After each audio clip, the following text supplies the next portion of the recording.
Hello. How blurry I am.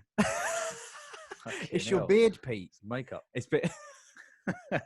We need some foundation in Is the it? bits. We need some. Well, yeah, true. Yeah, we haven't got the Got a filter on. We haven't got the budget for that yet, Pete. We No. haven't got the budget for that. Pete, we are 2 cards behind, I believe. Is that right? Yeah, we've missed out. Yeah, definitely missed out on 2 so far. Okay. So the first card, let me get it up just to remind us all of where we are with it. Let's have a little looky look at it. So where are we? Better. Here we go. So this was the Munoz card, I believe. Here we go. Pedro Munoz, Frankie Edgar. So let me just bring up my notes on that one. Both cards are pretty good. What did you think overall, Pete? Yeah, they sort of they've like merged into one now, but like, yeah, I thought both were really good. I really enjoyed the main event of the Munoz Frankie Edgar sick fight. Absolute war. And just some of the fights as well that I weren't expecting to be that good, like with the ones that sort of surprised me. But yeah, we'll get on to them. Yeah, we'll come on to them. So my recordings were a little bit messed up, but mine started at minus and Semmelsberger. So did you see this fight? No, I think mine started at this second one as well. Why it does that anyway? But it was a win for Trevin Jones it was a catchweight fight, so fair play, Trevin. They did show a little bit of highlights for that. Usman was talking about it beforehand, so I did see a little bit of the highlights from it. So the first one I saw was Matthew Semmelsberger against Carlton Minus. Semmelsberger dropped him in the second round and took his back, but he didn't get to submission in the end. But he won by decision, so it was really, really impressive from Semmelsberger. Pete, the next one, Jordan Wright against Ike Villanueva. Do you remember how this fight started? I can't remember. I just remember it being fucking dominant. Yeah, but yeah, why? What was the start? Literally, the first thing that Jordan Wright threw was a spinning heel kick. Right. Okay. So he opens up. Yeah. Opens up with a spinning heel kick, and actually catches Villanueva proper in the head with it, and then tire plum, knees to the face, and doctor stoppage on a cut. Yeah. Oh yeah. It's pretty. The knee cut him open bad. Very badly. It's a funny reaction, isn't it, when I see that happen to a fighter, because if Villanueva's face is busted wide open, he's got a big cut. You can see that he's got an expert opinion to stop the fight, and he's like, "Fuck, yeah, shit." It's almost like he knew. I think he knew as soon as you see it in the replay. As soon as he gets caught with that knee, like a couple of them he takes, and then maybe just brush off his gloves or whatever, and then the next one's he's just like, "Oh shit!" And he starts. I think he throws like a couple of little shots, tries getting out of there. But I think he knew it was over at that point. It must be a weird feeling to just know, like, because obviously I've been cut open and stuff before, but not from a strike. Like, to get cut open from a knee, then you can obviously feel it. Eyes and stuff. I always hate it when you see a fighter start. You know, when he start, if their eyes, if they've got a cut eye, they start wiping it. I'm like, leave it alone. With their nose. I think there was oh god, I hate that. It wasn't that bad, but there was one of the women's fights at the weekend. Can't remember her name, the Asian girl. And she had like a bit of a swollen nose. And she Kim. She weren't really doing a lot. No, she was sniffing rather than blowing. Whereas, like, obviously, if you blow, we've seen Cowboy blow his nose and his eyes swell up. We're not meant to do, but she was just like it must be just sniffing all the blood back. Like, man, horrible. Yeah, we'll come on to that fight. That was a good fight, actually. Then we had Amanda Lemos against Mizuki. They didn't have her last name on there, did they? They just called her Mizuki. Did you see that? Yeah, I was it's like Ronaldo. Yeah, like, they just called it by that as well. Yeah, just had the one name. Lots of clinching in this fight. Mizuki seemed to be the more snappy of the strikers for me, but Lemos was controlling the fight, and it was a unanimous decision win for Lemos. She did look really, really impressive. Then, Pete, we'll come on to this one in a minute, which I know you was a bit disappointed by. But we had Daniel Rodriguez against Dwight Grant. So this is just moving on to the main card now. Big shots from Grant, dropped him, swarmed him, could have been stopped, but they both get back up. Then Daniel Rodriguez gets back up, bangs out Grant. What a comeback, Pete! Like this, is this the guy you were talking about? Yeah, I think because there's a couple. That's the guy later on in the card, the other Rodriguez. But yeah, it was that Daniel Rodriguez that someone said when they're training him, he's just like, because he's been in prison and shit, and he's been through so much stuff. He's like, it doesn't really bother me getting in there and fighting. And you could sort of tell, like, he took that a little beating in the beginning. As soon as he got that little bit of space, it was like a short, like, left hook uppercut, just like hardly any pullback on it, just like boom, and like Grant dropped down. It was just it was fucking sick. It was a mad fight. It was good. Like, I think it was good. I think even at the end you saw Grant laughing with him. They just sort of laughed and just said, yeah, it was just whoever was going to drop was going to drop. Yeah, Just yeah. it's so good when you see two fighters come out like that. Did you feel like it could have been stopped when Grant was swarming on Rodriguez? Did you feel like, or do you think it was? Obviously, it turned out to be a good decision not to stop it because I didn't. At the time, I weren't really thinking it. I was a bit like, oh man, like he's not doing what I thought he was going to do. And then when they did, I think that there was just a difference in the power. Just one hit from him, and Grant goes down, and then looks in like real bad trouble. And it's just like, yeah, I guess there was just like a difference in power in him. He's just got that weird power. Yeah, it was weird. It was just amazing to see. It was such a good comeback to see someone who's close. Me thinking right, this could get stopped now. Yeah. And then for him to just get up and just swarm him the way he did is just unbelievable. So yeah, really good refereeing there. They can obviously see that because he was defending himself intelligently still. Like even though he was down, he was defending himself. So yeah, still really, really good. Then Pete, we had your girl Maria Ragapova against Shana Dobson. What did you think of this one? Fucking bat out of hell. It's just, man, as soon like 30 seconds in, I was like, fucking slow down. Calm down. Jesus Christ. Like, because she hasn't got, like, I think when we saw her in her last fight, she's got like wicked striking, like the length. Was it Hannah Cyphers? Maybe she beat, yeah. That's right. And it was just like, yeah, she has got wicked striking, but I think she just maybe in her head, she's thinking, I'm going to go out and do the exact same thing. Whereas this, Shana Dobson must be fucking tough to just sort of like. It was. I can't even remember how long maybe it lasted for about a minute or 2 minutes. I mean, like the initial onslaught. Yeah, it was just their head kicks as well. It was just two head kicks in a row was mad. Like, boom, head kick, boom, boom, and she just didn't stop. I was just like, Jesus, if she can keep this up, which obviously she didn't, and she got herself in a pretty bad way to fucking, like. But I think she gets stretchered out. I think she might have got stretchered off, like. Who Maria did, just because she was so tired, she was less exhausted herself, and she was just. I think they either carried her out or maybe like arms around people, but she was fucked. She was just like she just gassed out. I mean, just going back to my notes, we spoke about the two head kicks she opened up, and I've just got mental written down here because she was just going mad. The first round was definitely to her, but then I've even got in my notes here that the first round was a 10-9 round to her, but she looked absolutely knackered. Shona then gets a full mount on her and then just starts ground and pound. And then they had to stop it. But yeah, I think she just gassed out, Pete. Yeah, definitely. Yeah. Well, it's just a learning curve, I guess. Exactly. Yeah, she's still a young fighter coming off the Dana White's Contender Series. So yeah, she's obviously going to learn from that one. But she's fucking exciting. Oh yeah, fucking exciting. Yeah. The next fight was Austin Hubbard against Joe Selecki. This was a really, really good fight. This was a rear naked choke win for Joe Selecki. It was while Austin Hubbard was still standing. Yeah. So he was wearing Joe like a backpack. That's it, yeah. And got him. And then that kind of shit to me is so dangerous because it's like, imagine if he passed out like while he was standing, they both would have like dropped to the ground. Yeah. It's mad. But luckily Austin tapped out. So yeah, it was a standing tap. Really, really kind of, you don't really see that a lot, do you? No. Was there something this weekend that happened? Was it Neil Magny jumped on Robbie Lawler's back? But I was just like, oh, fucking hell, like, yeah, it was just one of them situations again. But wearing him like a backpack, I love it, so mad. But yeah, fair play to Joe Selecki. It was a really, really impressive win. Then we had Marcin Prachnio against Mike Rodriguez. Pete, big elbows in the clinch from Mike Rodriguez, dropped Marcin, and then two big left hands that puts his lights out. Great performance there from Mike Rodriguez. He looked really, really comfortable, didn't he? Yeah, it looks beast. Was that light heavyweight? Yeah. That was in light heavyweight, yeah. We'll come on to... Do you know what? We can talk about light heavyweight now a little... Oh, no, we'll come on to that, actually. Then we've got... so Pedro Munoz against Frankie Edgar. Then Pete, talk to me about this fight. Yeah, I think when we spoke after the fight before, like, just quickly, it was one of them where I weren't really scoring it as I was watching it. I was just enjoying it. And then when it got to the end, I was like, this could go either way. Like, I wasn't like, oh, this person's definitely won, or I wasn't really... like swayed either way. I was just a fucking sick fight. The only thing was, I can understand people saying that Munoz was the one sort of pushing the pace or like with this taking the center of the cage, but I thought Frankie was doing just as well. That doesn't matter though. Yeah, on the back foot circling, it was just I thought, it was a wicked fight, but shows you still got it against like an up and coming like contender, I guess. So is Munoz the one who banged Cody out? Yeah. Yeah. So for him to go in there against someone with hands like that is mad. They're both just so tough. Yeah.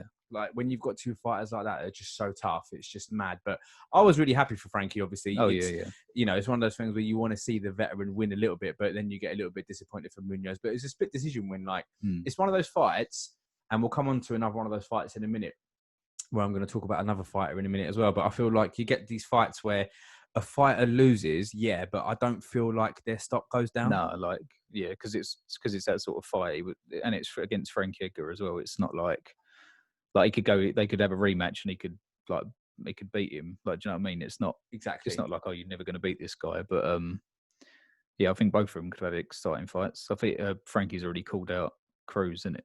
He wants to have like a legacy fight with Dominic Cruz. Wow, which would be sick. That would be amazing. That would be amazing. I think Cruz was commentating, wasn't he, during this? Oh, was he? Yeah, so Cruz was actually commentating. That would be a sick fight. I would. Mm. I'm there for that. Yeah, definitely. Moving on to next card then, Pete. Before we just go on and talk about a few different bits that are popping off in MMA at the minute. So, again, I don't know what happened with my recording, but the first two fights, both the female fights, God, I sound like a sexist here because I didn't watch them, but they weren't on my recording, so sorry. But we had Mallory Martin win against Hannah Cyphers. Fucking and 3 in a row. Bless her. I know. And then Polyana Viana against Emily Whitmire. Did you see any of these, Pete? I didn't see them too, no. I started with, Sean Brady. Yeah, I don't understand what's happening with the recordings. But Brady with a great performance against Christian Aguilera, is undefeated, 13-0, 27 years old, got him into a takedown, into a full mount, and then got him with a tight guillotine.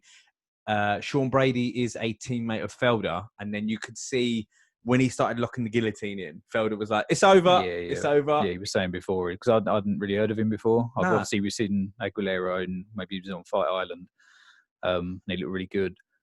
But yeah, this Sean Brady I was looking at, and apparently he was the highest favorite on the card, and I was like, okay, it's interesting. And it started off quite even. I thought, like, just standing, like the boxing and stuff, and then you sort of saw his his whole game start coming through. He's so well rounded because you look at him and he just looks like a striker the way he was standing, and then you're like, Paul Felder's like, yeah, he's a black belt. And this is the thing about MMA, like you don't about these fighters, and then you just realise, oh, he's a black belt in jiu-jitsu as well. He's got a really tight guillotine. You look at his build, and he was like, he's got the tightest guillotine I've ever felt. And you look at his arms, you're like, yeah, okay, that's probably why. Yeah, it's just mad. These fighters are so well-rounded nowadays. What's that, welterweight? That was at welterweight, yeah. So yeah, a little dark horse there. He and obviously had his post-fight interview with Paul Felder, and they obviously know each other, so there's a good bit of thanking each other and that kind of stuff there. So yeah, really impressive. But again, for Christian Aguilera, he's still going to have some good fights because he hits hard, bro. Christina, then. Genie in a bottle there, Christina Aguilera. And then, Pete, we had Alex Caceres against Austin Springer. Now, before I get too excited about it, because I love Bruce Leroy a lot, Austin Springer was a late addition to the fight. But you can only beat what's in front of you. Yeah, yeah. Oh, yeah, like totally out of his depth, like poor sod. But what's Caceres done with his hair as well? He shaved it off. Probably a good thing. It probably gets in the way. It's still a good performance for him. Like, just stand up and shit. Like, he looks sick. Yeah, I thought he looked really, really good. Is Springer's UFC debut, and you don't really want to be coming in on your debut against someone like Caceres, who's been in there so many times. And I just wrote here that there should be a difference in class. And yeah, there was. As soon as Springer went in for a takedown, Alice takes his back, chokes him out. Yeah. That takes Alex Caceres' win now to 3 in a row. Yeah. What are you thinking for Caceres, Pete? Like, it's obviously a featherweight division stacked. Like, you seen anything in his future title-wise? Well, it's good to see him come back from that, because I think he did have a few losses in a row, maybe. And he was just, I think we spoke about him a while ago, and it's just like, is he one of them guys now that people know him from? Was it like from the Ultimate Fighter, and then like obviously being in the UFC for so many years, it's like, oh, if I beat this guy, that'll propel me up through the division. But now he's turned it around again. He's the one with 3 wins in a row. And it's just like, yeah, he's like straight back in there, I guess. Yeah, absolutely. Fair play to him. He said he wants to get back in there before the end of the year. He didn't have any injuries or anything like that. It was a first round win for him within, under 4 minutes. So he said he wants to get in there before the end of the year as well. And he said, I want a big name now. Like, I just want to fight a big name, because he is someone, not maybe to the casual fan that don't know him, but avid fans like us, we do know who he is. Yeah. I think he's worked for it. Pete, then we had Zach Cummins against Alessio Di Chirico. This was an absolute war.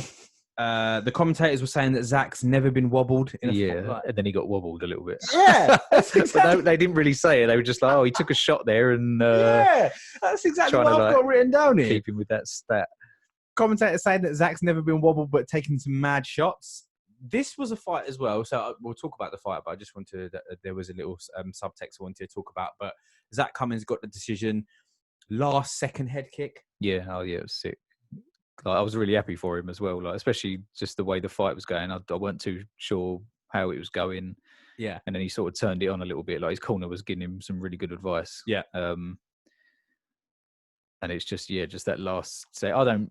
It's hard to say. I don't know what the rules are on it, but like it was the head kick, and just as he went down, the buzzer went. Yeah. So the ref probably didn't even have time to wave it off, and then the guy gets up, stumbles, wobbles. It's just like it's weird. I don't know what you do at that point, because if there was a minute left in that fight, even if he wobbles, the ref could let it go on and see what happens. Do you know what I mean? Like, yeah, you know, like you've seen like Pat Barry and Chet Congo, he was wobbling all over the place, but he managed to carry on. He wasn't out. But like, I think fuck it, like I'd be happy with decision. So what? Yeah, but what do you? So it's one of those things though. Like, let's say Dikiriko had been absolutely dominating the fight and absolutely smashing it and had a decision win, but then Zach Cummins lands that last minute head kick and knocks him out. Then you'd be looking at it like, well, Dikiriko won the fight because it's not about just the last second. Yeah. Do you know what I'm trying to say? Like, it's a bit of a weird. I think maybe if he was actually head hits the floor, stiff as a board, out cold, the ref might have been like, "Oh fuck!" But done. The fact that I think his eyes were still there when you saw it in the replay, and he does get back up, and then he goes. It's just like he's just not got his legs with him. I don't know. Yeah, it's an interesting one. Fair play to Zach though. Kind of like the right thing happened where he did get that last minute head kick. Yeah. And he just kind of won it for him at the end there. The little thing I wanted to talk to you about this fight, Pete, was the referee, black guy, I can't remember his name. Oh, he's annoying me. He's annoying me now. He's telling them to engage. What do you think about Mark that? Smith. I think his name's Mark Smith. Okay. I think he's done something, one of the cards before, like just annoying. Like I said, I think I messaged you saying this guy's getting well too involved. Right. Just let them fight. Or like, I can understand if they're not doing anything, but they was still hitting each other. It just wasn't at the volume of like Munoz and Edgar. It's like they're just picking their shots. They was hitting each other with some like hard shots as well, man. Like tagging each other, and he's just like, and it like the last round, it's almost like he's like, I think it's like an ego thing. He's like, I'm the ref. Like, if people are watching this at home, they're going to be bored. Right. And then he's like, guys, last round, you got to pick it up. It's like, fucking, because Zach Cummins was laughing. He was like, what? Did you hear what he said, Zach Cummins? He goes to him, I think it was I can't remember when it was, maybe in the second round or third round. I can't remember. I'm sure it was, I remember one of the commentators saying Zach Cummins just said to him, it ain't that easy. Yeah, no, he said, he hits hard, dude. Yeah, he's like, you need to engage more. He was like, dude, he's hitting me hard. Yeah. Like, what do you want? Fucking, that really pisses me off. I don't like that, man. I don't like that. Like, you got a geezer who's probably never been in a fucking never been in a competition. You can understand. Like, I'd have no problem with him saying that in the Ngannou Derek Lewis fight, mate. Exactly. Or Yoel Romero and like Izzy, just be like, guys, like, come on, this title fight, maybe you should pick it up a bit. Yes. But these two guys are actually hitting each other. I'd like to have seen like the strike counts and just see how much they'd hit each other at that point, and then for him to be like, guys, you got to pick up the pace. It's like, fuck off, mate. So annoying. It's not that easy. Yeah, I'm glad you agree with me, because I was not enjoying. No, I don't think that's his job. No, to tell them to engage. I think your job is there to to call the action. And yeah, I don't. Yeah, it's weird. Do you feel like? Here's the thing, right? Do you feel like refs and fighters get shit from Dana to be like, that was fucking boring? Like, you'll never get, if you fight like that again, you'll never get a fight if you ref. Do you know what I mean? Yeah, they probably are if they're like really bad, but I guarantee Dana weren't sitting there going, they better start fighting soon, otherwise they're sacked or whatever. Like, it just wasn't that sort of fight. It's just, I could understand it in certain fights, and I think the only way a ref should get involved is if they're literally not doing anything. So they've not even thrown a punch for like 4 minutes of the round. Then be like, guys, you need to engage. Yeah. When someone's on top of someone, just clinging on, and then you got the guy on the bottom looking up at the ref, going, "Fucking, he ain't doing nothing." Blah blah blah. Yeah. Guys, you're gonna have to work. You're gonna have to advance. You're gonna have to. Okay, it's been a minute. Like, stand up. You didn't do anything in a minute or something like that. Yeah. It's just, but fucking, it's ridiculous. That fight was stupid. Yeah, I really didn't agree with it, and I'm glad you agree with that. And then, Pete, coming on to the main prelim, which was an excellent fight of the night for me. Maki Pitolo against Impa Kasanganay. Maki Pitolo fought Darren Stewart on the 11th of August and got choked out, I believe. And he straight back in there within a couple of weeks there against Impa Kasanganay, who is off Dana White's, again, Contender Series. It went all the way. Decision for Impa Kasanganay. What did you think of this fight, Pete? Yeah, it was really good. At the start, I was a bit same thing. I was a bit worried Kasanganay was going to like gas himself out. Right. Just the size of him and the way that he was just swinging his hooks and his kicks and that. But he managed to fucking, like, I guess he's proved he can do it for like 3 rounds now. And yeah, I think he just started getting the better of Patoli's like round 2 and 3. The first round was like really, I thought it was quite even. I didn't really know what was going to happen, but yeah, no, it's just wicked. Them two just fucking swinging, having it all the way to the end as well. Having it. It's one of my fight. No, actually, I don't think it was my fight of the night. We'll come on to my fight of the night in a minute. But it was an absolute war between these two. Like, it was just really, really interesting to see him going at it like that. Was that his debut? It was Kasanganay's UFC debut. UFC, yeah. But obviously, he's been on Contender Series before. But he That's just it, looks so good. This is what I was saying earlier about a fighter's stock, though. I would love to see Patola fight again. No, right? It's just a wicked fight. I think that's the sort of thing. If you go in there and fight like that and you lose, it's like they got no problem getting you back in there again. Yeah. So. Absolutely, yes. So fair play to Maki. These, like I said before, I think I said before about how he was the one that I was talking about. These the way the Islanders are. As soon as he got choked out, he just got back up by Darren Stewart and shook his hand and said thank you. And same with this, he's like thanking him and was saying that he loved him and that kind of stuff. Was Stewart the English guy? Yeah. Yeah. It was a really, really good fight. And then we move on to the main card, Pete. And one of my fights of the night, I think this was just an amazing fight for me. I think this was fight of the night for me. Amazing. Did it not get nothing? No, didn't get any performances. Nothing like that at all. Oh, fuck off. Let me see. They fucked out. No, there's no performances. Maybe it hasn't been announced yet. I don't know. Maybe it hasn't been announced yet. But Ricardo Lamas against Bill Aggio. This was a decision win for Ricardo Lamas, a veteran getting in there, doing his shit, Pete. What did you think about this fight? Yeah, this was like Lamas, I've seen him in some like wars and stuff, and it's like you got this up and coming kid who did sort of start taking a little bit of control, like with his reach and stuff like that, but then he got a bit cocky.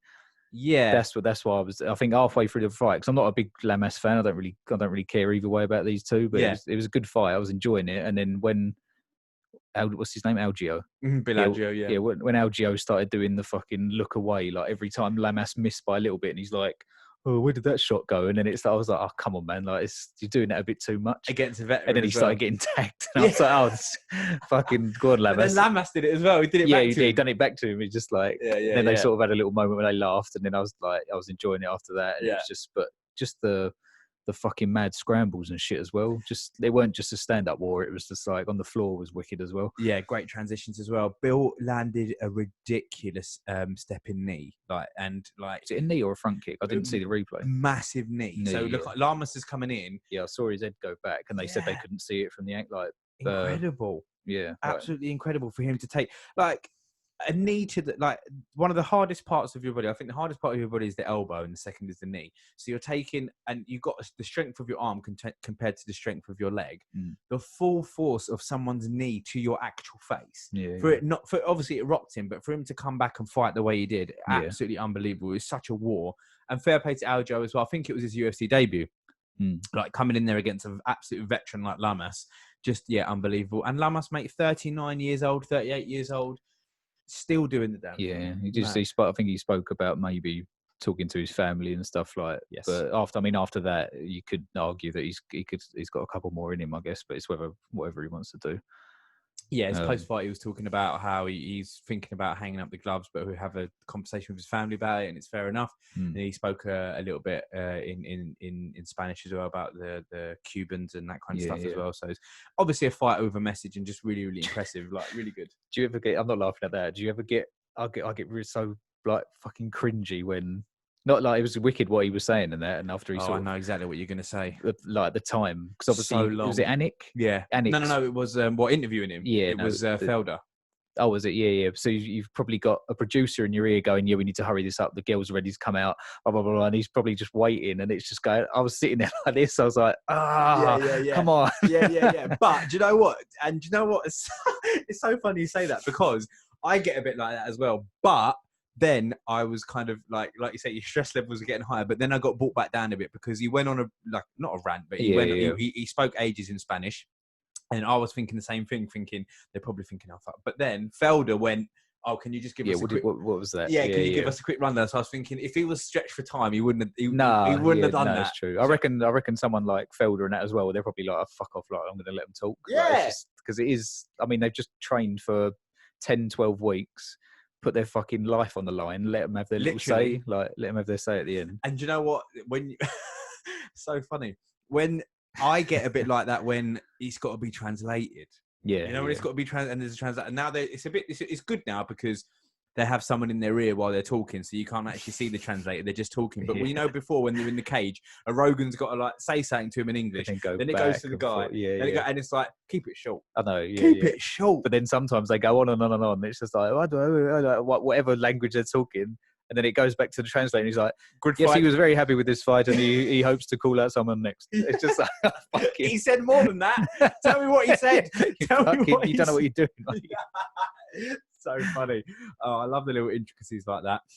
The next fight, Pete, we had Ju Yeon Kim against Alexa Grasso. This was the fight where you said about her nose, bless her, but it was a win for Alexa Grasso. Like this, she looked. Oh, Grasso's boxing was fucking sick. Unbelievable striking. Because it started off and like Kim.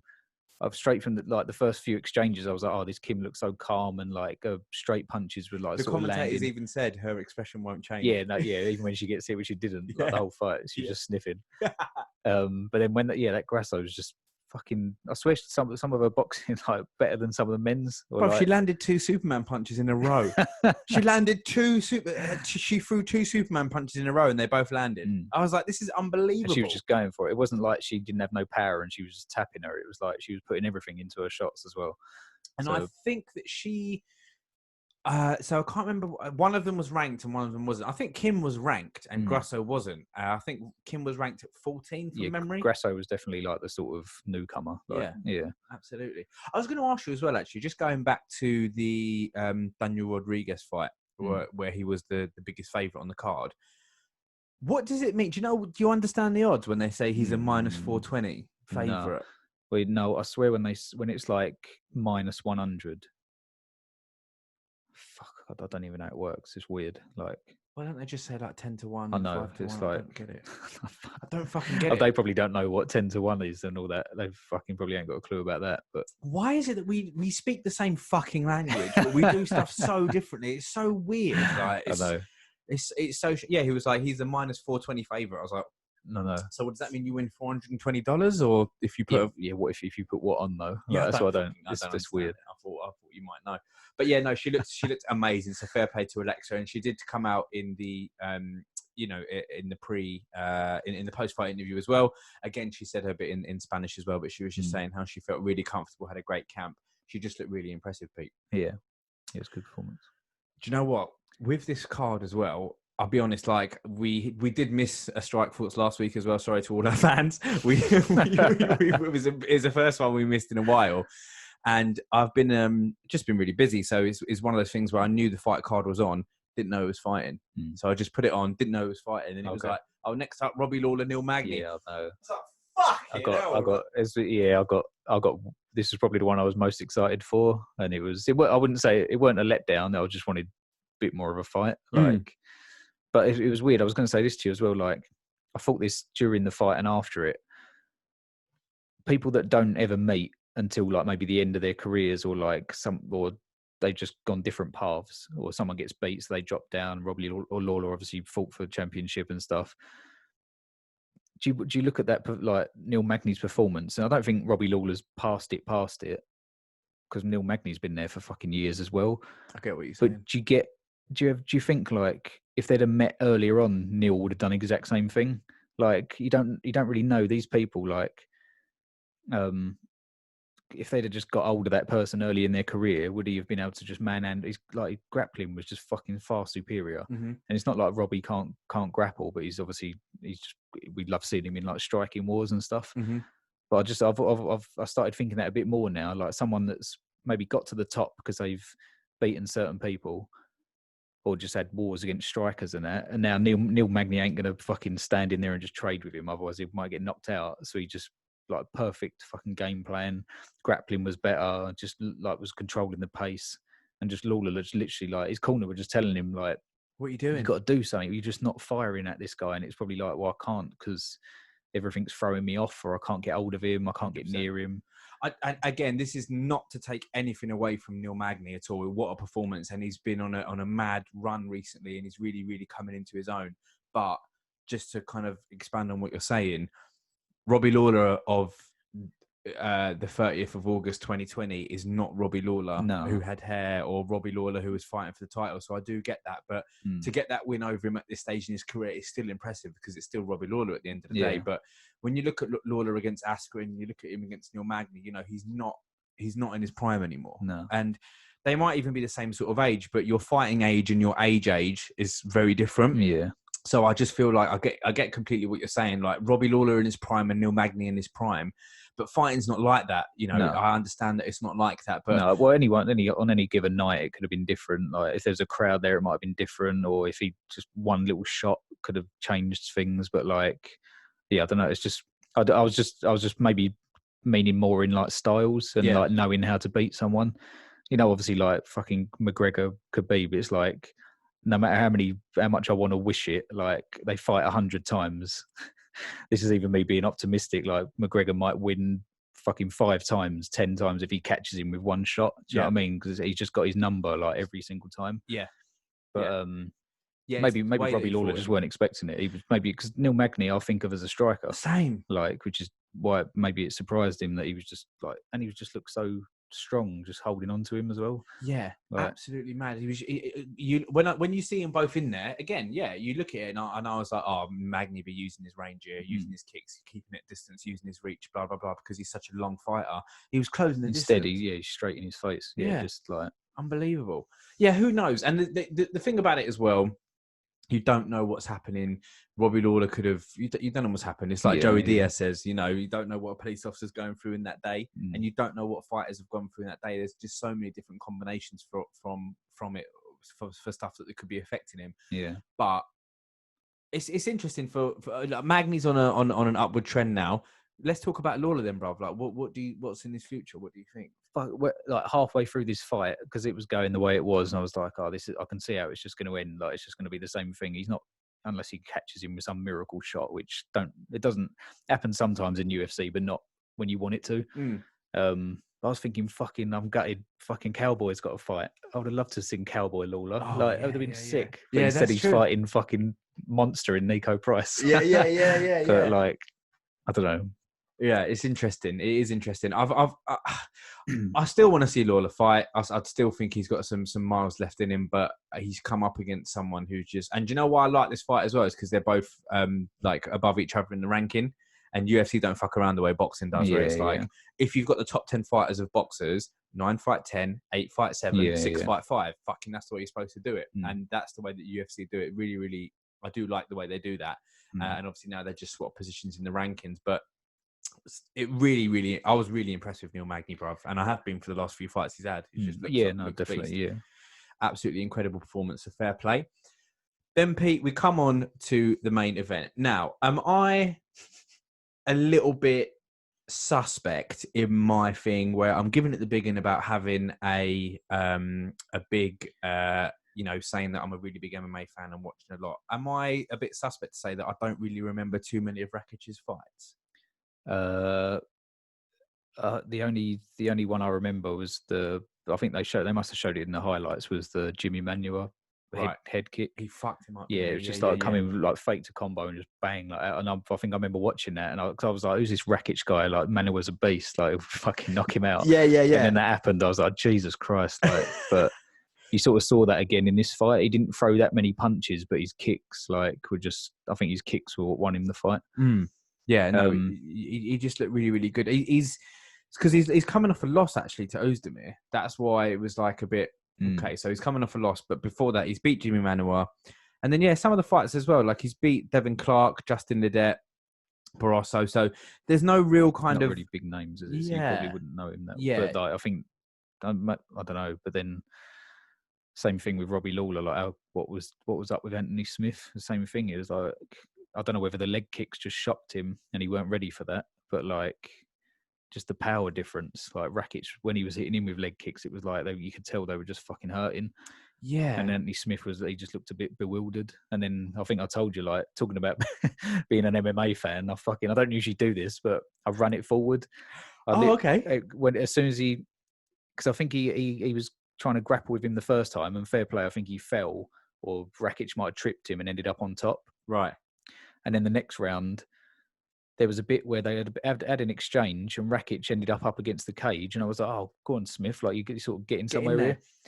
Sort of got like hung on the side of him. I swear he had his back, and then for some reason he like went round the side and was like hanging on him in a really. As soon as he started hanging, I was like, "You're gonna slip off. You've got nothing there. All you got is round his neck. All you got to do is like shimmy a bit, and you're just gonna fall." And it like happened, and he ended up on the ground again. I was like, "Oh my god, this is fucking like Teixeira all over again." You're just gonna knacker yourself. I'd fucking run it forward. The only reason I get scared of doing that is because I get scared of missing a knockout. Yeah, that's the only thing. Yeah, I did it. We'll come on to it in a minute, but I did it with the boxing this weekend as well, watching the Dubois card. That deserved running forward. Do you know what pissed me off? I was watching the. We'll come on to it in a sec. But I was watching the whole card and I was like, I haven't watched boxing in a while. Let me watch it. So I was watching one fight, it went to decision. I was like, fuck's sake. Went to another fight, it went to decision. I was like, fuck's sake. So another fight started. I run it forward. He banged the geezer out in the second round. Oh, like, I didn't see that one. I only watched the last 2 fights, I think. Yeah, this is annoying. But anyway, just with Anthony Smith, he lost to Alexander Rakic in this fight. He lost to Glover Teixeira. He beat Alexander Gustafsson with a rear naked choke, Pete. Was that 3 fights ago? Yeah, which is good. Yeah. Lost to John Jones, obviously, but he has beat Volkan Oezdemir with a submission as well. He's beat Mauricio Shogun Hua, KO'd him. He's beat Rashad Evans. He's beat Hector Lombard. He's beat Andrew Sanchez. He's no slouch. No, he's had some. I think maybe there was something wrong, because I think he's come out after and said, I need to reevaluate my career. I don't know what that means, whether that means he weren't really feeling it or he's not feeling it anymore. I don't know. You can just sort of tell, I guess, sometimes, like, Rakic has probably got title hopes and he's just on a fucking tear and just wants to fucking just maul who's ever in front of him. Yeah. And then Smith's second guessing himself now and saying like, "Oh, I guess he's probably thinking, do I really want to be doing this anymore?" But I don't know. Weird one. I think, do you know what? I was speaking to you. When did I see you? I can't remember. I think I was, but no, we were talking over a headset when we were playing NBA the other day. And I was just saying that I didn't rate him, which is harsh for me to say that I don't rate him. That is harsh. Obviously, I do. You know, he's a fucking amazing fighter. I don't think he did bad against Jones either. It was a decision, I think. Yeah. But he didn't really do a lot, but it was fucking. At least he hung in there for like 5 rounds. But maybe it was the burglar, Pete. Maybe it was the burglar. I think that guy might have fucked him up. Maybe that meth addict fucked him up badly. That's what I love about Reyes though, because I think he had a little jab at both of them, saying there was a shit fight and that. But I just love the way that he fought against Jones as well. He's someone I know I just know he's going to come in his next fight and just go for it. It's just fucking exciting. Who's he fighting? Is it Jan? I think it's. I'm sure that's the title fight. I think. Okay. Yeah. All right. Well, I'm just going to bring up the light heavyweight rankings now, because just to see where we are. So we've got. The current light heavyweight rankings is Dominic Reyes, number 1. Thiago Santos, number 2. Jan Blachowicz is number 3. So they're obviously fighting. Santos is fighting someone. Teixeira's in there. Anthony Smith's in there. We got that Yuri Prohaska's in there. You know, the guy that kept grabbing his wrist and fucking knocked out Oezdemir. It was in his debut. He's the guy that looks like the Scottish guy. That guy. Yeah. He looks a bit like Price. Anthony Smith's in there, Ozdemir's in there, Rakic is in there, Nikita Krylov's in there, and then we have Misha Serkinov in there as well. Johnny Walker, can't forget about him as well. Yeah. Brian Spann, mate, number 14, Mauricio Shogun Hua, still in there. No, wait, actually, I don't know why I think I'm thinking of the wrong bloke. I was thinking of the geezer from the Little Island. Oh, no. From Jordan. No. Is that middleweight? I got fucking. No. So, Prohaska's the one who absolutely, like, it was his UFC debut, and he was really weird. He kept, like, looking away and I do remember it. Yeah. Punching him. Yeah. And then he also, he just slept. He absolutely slept Oezdemir. Yeah. It was incredible. I think it's Teixeira Santos. Okay. Which would be fucking fireworks. That's just that like. Would be a mad fight. Especially because the way that he got injured as well, Santos with his knee and that in the John Jones fight, and now he's coming like the people he was knocking out before. It's fucking exciting. I like it now because someone could win that title, like Reyes could win it, and then Santos could come in if he beats Teixeira, he could win it, and then someone else could win it. You don't really see anyone in that division that's going to do another John Jones for like years and years and years. Yeah. Which is exciting. I think. If you look at the names in that division as well, then you understand how good Jones is. Yeah. When you realise he's dominated that division for that long. Yeah. It's quite scary, to be honest. Peter, we've got, and you know what? The cards just keep fucking coming. Like the fights just keep coming. And Is I this know, this week? Yeah, this week's coming up now. So we've got the Overeem card. We've got Hunter Azure against Cole Smith. I think Hunter, is he the one that Brian Kelleher banged out? I think he might be. He lost his last one. Got Alexander Romanovs against Marcos de Lima, Vivian Araujo against Montana de la Rosa, Andre Muniz against Bartosz Fabinski, and we're just moving on to the main card. Some fucking fireworks in here. Thiago Moses against Yalen Turner, Ricky Simone against Brian Boom Kelleher. That'll be a really good fight. That'll be a really, really good fight. Michelle Pereira, Pete, who is the nutter. flipper, nutting around. Nutter. I wonder what approach he's going to have in the first round. I'm not really into all that flipping around, jumping around. And if he'd have knocked everyone out from when he first started doing it up until now, it would have been like, yeah, it works. But I don't think he's going to change. I don't think he can. He was the one where there was a geezer on the floor and he tried to backflip onto him. Remember? Yeah, and then, but he was the one who need fucking so funny. Sanchez, wasn't it, in the last fight? And Sanchez was like, "Will I win if you stop the fight?" And the ref was like, "I can't tell you that." And he's like, "Yeah, I can't see." They're like, "Oh, winner!" Oh yeah. Of course. He was getting absolutely battered that whole fight, and his coach come out. He's got that weird sort of movement coach. Yeah. And he was like, "Oh, if you check he put some massive video up going, look at these replays, how I'm blocking the shots." And he's literally like getting smashed about. And he's like, "Yeah, I'm rolling with them. I'm moving." It's like, fucking hell. Hopefully he hangs his gloves up soon. I don't say that a lot about people, but we'll see. We've got Sajara Eubanks against Kara Rosa as well. Eubanks looked so dominant in her last fight.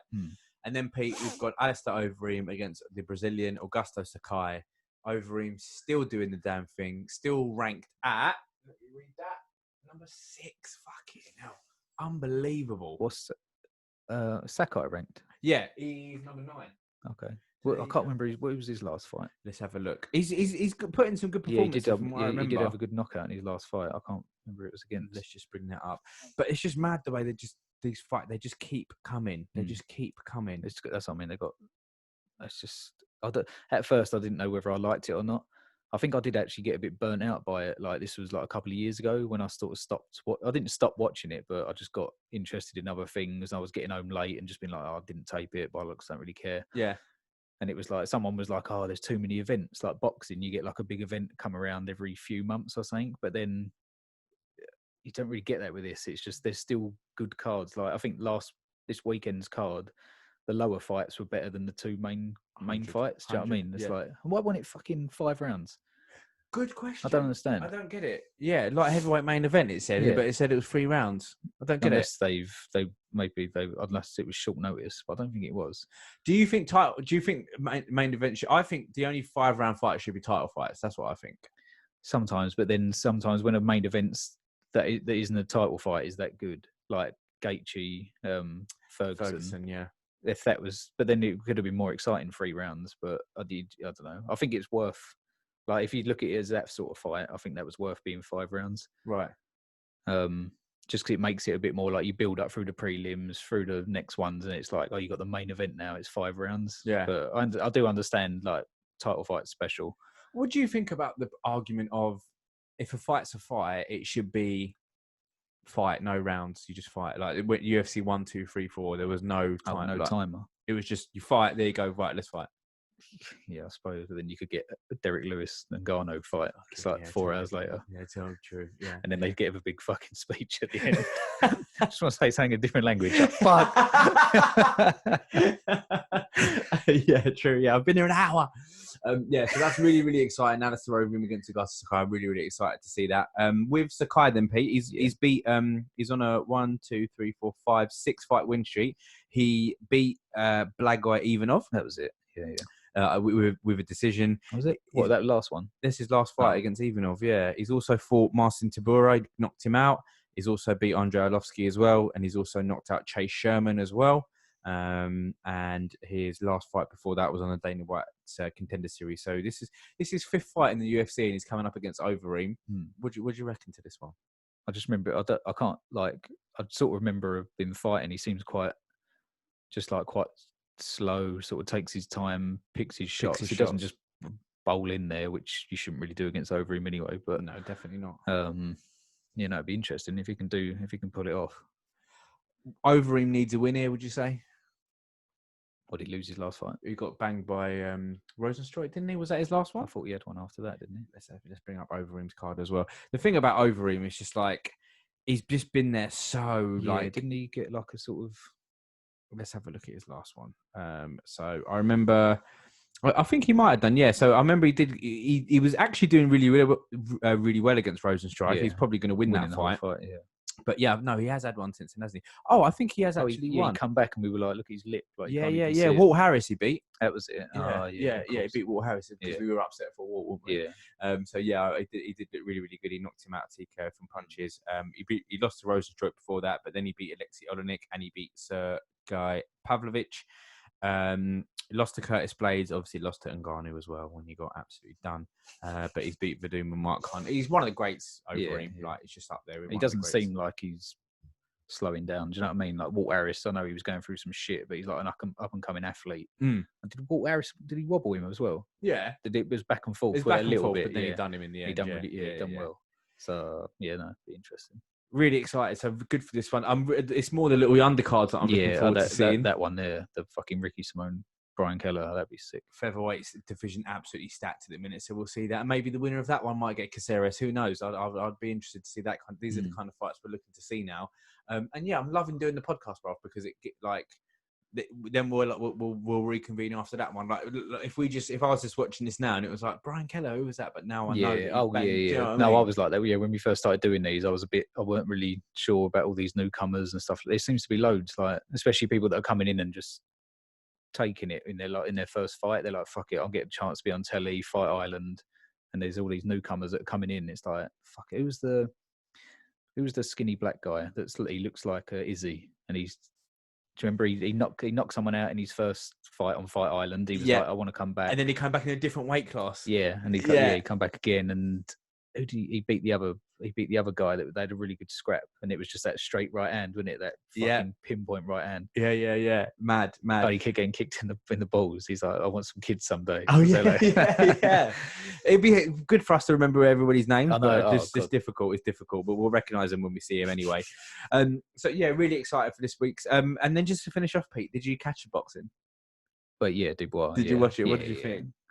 Like, fucking hell. Like, you can't really compare Joyce's opponent to Dubois' opponent. Late replacement. Yeah. But yeah, like that guy just fucking, as soon as that first body shot, he was like, no, I'm done.